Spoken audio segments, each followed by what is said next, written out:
Nice to see you again. You too. Even under these circumstances. Yeah. Well, it's funny, you know, like September the 11th notwithstanding, when it happens to your own countrymen, you do absolutely respond more emotionally, I think. What was the final death toll of people in Australia then, is it? It's still bouncing around, I think. But it was the same. It's basically stayed the same for the last several days. But I think there's still going to be more in hospital, you know, because the burns were horrific. Oh, that's terrible. That's terrible. Yeah. You tell us when you're ready, John. Prime Minister, thanks for joining us. It's now a week and a half since the Bali bombing. What more do we know about what happened and who did it, and how much greater is the risk, do you think, in Southeast Asia? The first thing I'd like to do is express again our sorrow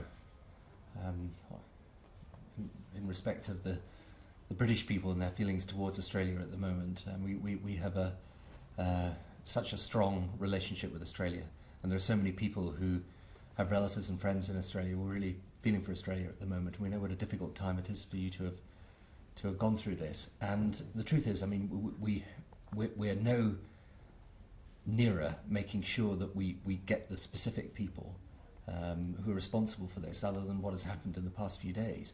But it's clear that these extremist groups will operate without any compunction about the number of people they kill, and they'll operate literally anywhere in the world. And you know, when people talk about the risks, the fact is the world is a dangerous place because of these extremists who, as I say, they don't mind about how many people they kill. Indeed, the more people they kill, the more they rejoice in it. And is it more dangerous, do you think, now in Southeast Asia? Is Al-Qaeda there? I think the links of Al-Qaeda are virtually everywhere.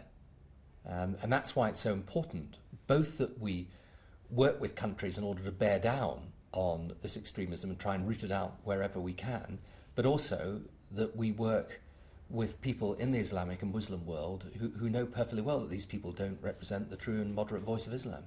Now, a significant section of the Australian community has said that Australia became more of a target because of its prominent support of George Bush. Does that attitude concern you? It would concern me if people really thought that on reflection, because nobody is safe from this threat. These people don't distinguish between different Western countries, different countries of a different tradition. They're perfectly willing to cause appalling injury to anybody anywhere, including to poor Muslim people. I mean, what they've done for the tourist industry, for example, in Indonesia, quite apart from the slaughter of innocent people, I mean, it's devastating. So they have no, you know, you're not going to escape these people by trying to keep a low profile. Do you think it raises Britain's profile as a target, your strong support for George Bush?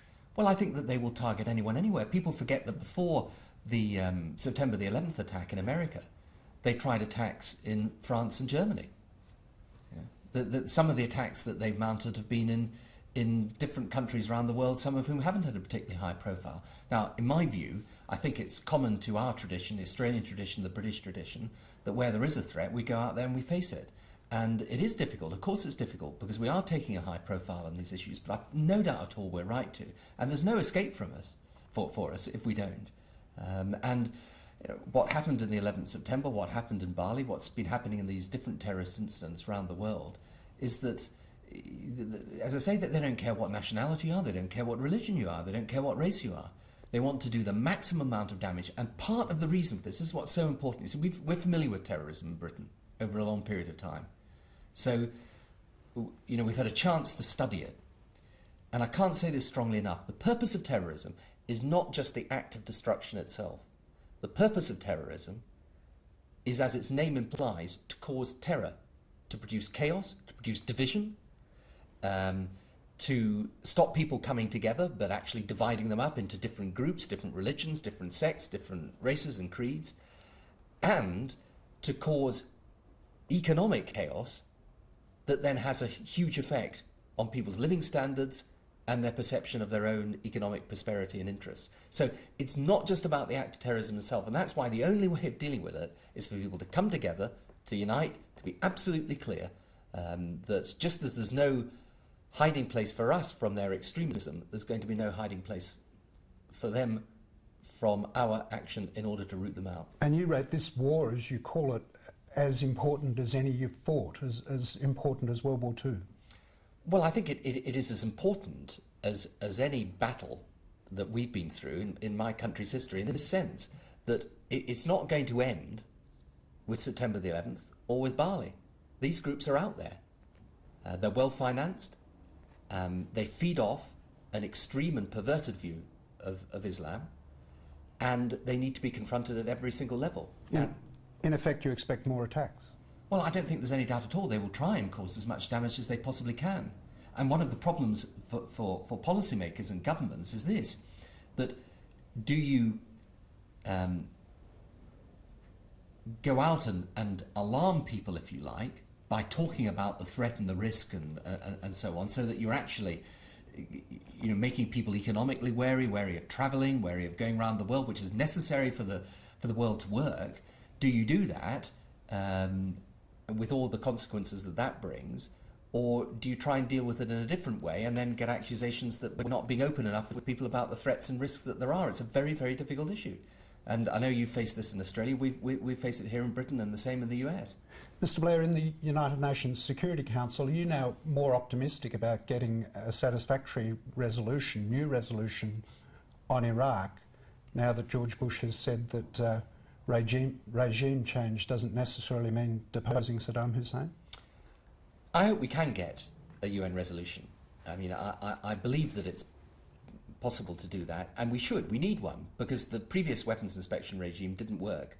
And I think most people want to camp on this territory, to say we want to deal with this multilaterally through the United Nations, but we've got to deal with it. The UN can't be a way of avoiding dealing with it. And what is inevitable is not regime change. Personally, I think it would be highly desirable if Saddam left, but that's not the purpose of our action. What is inevitable is not regime change. It is disarmament of weapons of mass destruction. Now, Iraq can have a conventional army, navy, air force, but what it can't have is chemical, biological, and nuclear weapons. And the reason why I think this is so important now, and you can see this with the news coming out of North Korea and what they'd be doing with their highly enriched uranium program. And remember, if any of these countries got hold of quantities of highly enriched uranium, they could produce a nuclear weapon reasonably quickly.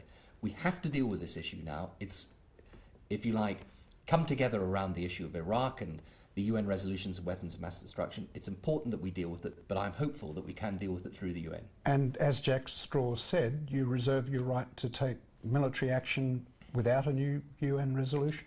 Well, we've simply got to be very clear about this. As I said all the way through, the UN's got to be the way of dealing with it, not the way of avoiding dealing with it. But I'm hopeful that the UN will indeed be the way of dealing with it. Mr. Blair, thanks for joining us. Thanks. Well, just get 10 seconds. Matt speaking, please. Testing 1, 2, 3. You'll be you're going to the EU summit. Good result in Ireland, I guess. Obviously a professional here, because he's not responding in the least to anything that I say. So that's